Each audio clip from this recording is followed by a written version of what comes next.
ഇന്ന് രാവിലെ 9 മണിക്ക് ജന്തർ മന്ദറിൽ സംഘടിപ്പിച്ച പ്രതിഷേധം ചീറ്റിപ്പോകുന്ന കാഴ്ചയാണ് നമുക്ക് കാണാനായിട്ട് സാധിച്ചത്. ഞങ്ങൾക്ക് 2 കോടി ഫോളോവേഴ്സ് ഉണ്ട്, അതുകൊണ്ട് ഇപ്പോൾ കേന്ദ്ര സർക്കാർ ഞങ്ങൾ പറയുന്നതെല്ലാം അനുസരിച്ചോളണം എന്നുള്ള തിട്ടൂരമായിരുന്നു കോക്രോച്ച് ജനതാ പാർട്ടിക്ക് ഉണ്ടായിരുന്നത്. ആ പാർട്ടിയുടെ മുനയൊടിച്ചിരിക്കുകയാണ് ഇപ്പോൾ ആ 2 കോടി സോഷ്യൽ മീഡിയ ഫോളോവേഴ്സ് തന്നെ.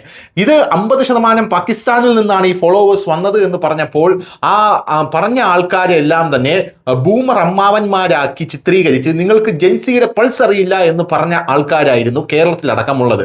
എന്നാൽ ആ 2 കോടി ഫോളോവേഴ്സ് ഇന്ന് എവിടെ പോയി എന്നുള്ള ചോദ്യം ചോദിക്കുമ്പോൾ കോക്രോച്ച് ജനതാ പാർട്ടിയുടെ വക്താക്കളും അവരെ സപ്പോർട്ട് ചെയ്ത ആൾക്കാരുമെല്ലാം തല കുനിച്ച് നിൽക്കുന്ന കാഴ്ചയാണ് നമുക്ക് കാണാനായി സാധിക്കുന്നത്. അതായത് ആകെ നാശം കെട്ടുപോയിരിക്കുകയാണ് കോക്രോച്ച് ജനതാ പാർട്ടി. ഇപ്പോൾ അവർ സ്വീകരിക്കുന്ന പുതിയൊരു നിലപാടെന്ന് പറയുന്നത്, നമുക്കറിയാം, ഇന്ത്യൻ പ്രധാനമന്ത്രി നരേന്ദ്രമോദിയാണ് അവരുടെ ലക്ഷ്യമെന്ന് പറയുന്നത്. ധർമ്മേന്ദ്ര പ്രധാൻ എന്ന് പറയുന്ന വിദ്യാഭ്യാസ മന്ത്രി രാജിവെക്കണം എന്നവർ പറയുമ്പോഴും പ്രധാനമന്ത്രി മോദിയിലേക്കാണ് അവർ വിരൽ ചൂണ്ടുന്നത്. അവർക്ക് ഈ ഭരണം ഇഷ്ടമല്ല, അവരുടെ പിറകിൽ നിൽക്കുന്ന ഡീപ് സ്റ്റേറ്റിനും ഈ ഭരണം ഇഷ്ടമില്ല എന്നുള്ളത് നമുക്ക് എല്ലാവർക്കും അറിയാം.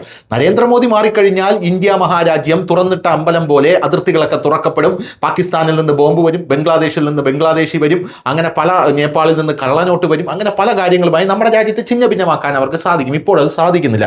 എന്തായാലും ഇപ്പോൾ നിരവധി ബോളിവുഡ് താരങ്ങൾ ഞങ്ങൾ കോക്രോച്ച് പാർട്ടിയെ പിന്തുണയ്ക്കുന്നു എന്ന് പറഞ്ഞ് ഇപ്പോൾ രംഗത്തെത്തിയിരിക്കുകയാണ്. ആദ്യത്തെ പ്രതിഷേധം ചീറ്റിപ്പോയപ്പോൾ അതിന്റെ പ്രധാനപ്പെട്ട കാരണം ബോളിവുഡും നരേന്ദ്രമോദി കാരണം വലിയ രീതിയിൽ അജണ്ട തകർന്നു പോയ ഒരു വുഡ് ആയതുകൊണ്ടാണ് എന്നുള്ളതാണ്.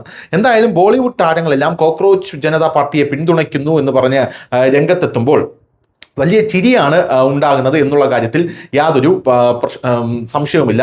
നടി റിച്ച ചദ്ദയുടെ പോസ്റ്റാണ് വലിയ രീതിയിൽ ഇപ്പോൾ ചർച്ച ചെയ്യപ്പെടുന്നത്. അതായത് അവർ എഴുതിയിരിക്കുന്നത്, കോക്രോച്ച് ജനതാ പാർട്ടിയെ പിന്തുണച്ചു കൊണ്ടുവന്ന ഇവർ എഴുതിയിരിക്കുന്നത്, ഞാനിപ്പോൾ ഓക്ലൻഡിലാണ്, അവിടെ ലോകത്തിലെ ഏറ്റവും ശുദ്ധമായ വായു, പക്ഷേ എൻ്റെ മനസ്സ് ഡൽഹിയിലാണ്, എൻ്റെ പ്രിയപ്പെട്ട ഡൽഹി, എൻ്റെ ബാല്യകാലത്തിലെ സ്കൂളിലെയും കോളേജിലെയും നഗരം. അതിൻ്റെ താഴെ വന്നിരിക്കുന്ന കമൻറ്റ്, നിങ്ങൾ ഇന്ത്യയിലേക്ക് വരും, നിങ്ങൾ ഓക്ലൻഡിൽ കിടന്ന് എന്തിനാണ് ഇത് സംസാരിക്കുന്നത്, നിങ്ങൾ നിങ്ങളുടെ രാജ്യസ്നേഹിയാണെങ്കിൽ ഇന്ത്യയിലേക്ക് വന്ന് ഇന്ത്യയിലേക്ക് താമസിക്കുന്നു, അഭിജിത്ത് ദീപ്കെ അങ്ങ് അമേരിക്കയിലാണ് എന്നുള്ളതാണ് എൻ്റെ കമന്റുകൾ എന്ന് പറയുന്നത്. എന്തായാലും ബോളിവുഡ് ഇപ്പോൾ കോക്രോച്ച് ജനതാ പാർട്ടിയെ പിന്തുണച്ച് രംഗത്തെത്തുമ്പോൾ ഖാൻമാർ അതിലില്ല എന്നുള്ളത് ഒരു പ്രധാനപ്പെട്ട കാര്യമാണ്. News desk, news Malayalam.